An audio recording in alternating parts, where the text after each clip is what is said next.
Who was Nehemiah? Nehemiah was a Jewish man living in captivity under the rule of the ancient empire of Persia. He held a high position in the royal court, serving the Persian king. One day, when Nehemiah asked his brother and some visitors about Jerusalem, God's holy city, he received terrible news. The wall around the city was broken down, and the gates had been burned with fire. Nehemiah cried when he heard this report. Back then, cities without walls could be attacked at any time. No walls meant no protection or peace. Nehemiah mourned, fasted, and prayed for 4 months. The king noticed his sad face and asked what was the matter. Nehemiah was suddenly frightened. If a person displeased the king, they could be in big trouble. Nehemiah explained what had become of Jerusalem, the city of his ancestors. The king asked for Nehemiah's request. After a quick, silent prayer, Nehemiah asked for a leave of absence so he could rebuild the city walls.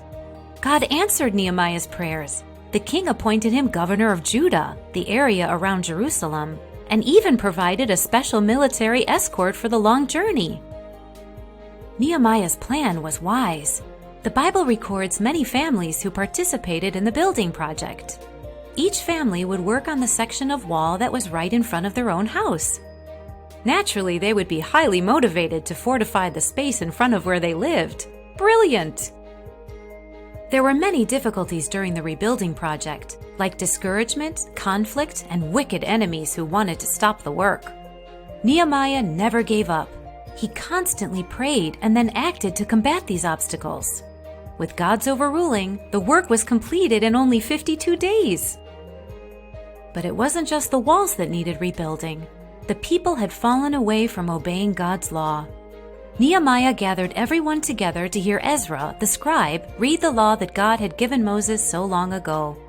The people paid close attention, lifted their hands toward heaven, and then bowed down and worshipped God with their faces to the ground. They cried when they realized they had been so disobedient and sinful. The Levites praised God to the people. They said, "You alone are the Lord.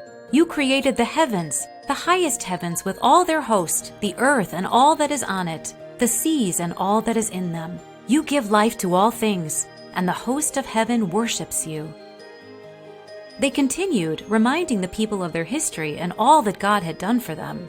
The people made a promise to God that they would obey His law. So, who was Nehemiah? A faithful man of determination who organized and supervised the rebuilding project of the broken walls of Jerusalem. He stayed in Jerusalem for 12 years, improving the lives of the people in many ways. Through his leadership, the people were led back to a proper worship of God.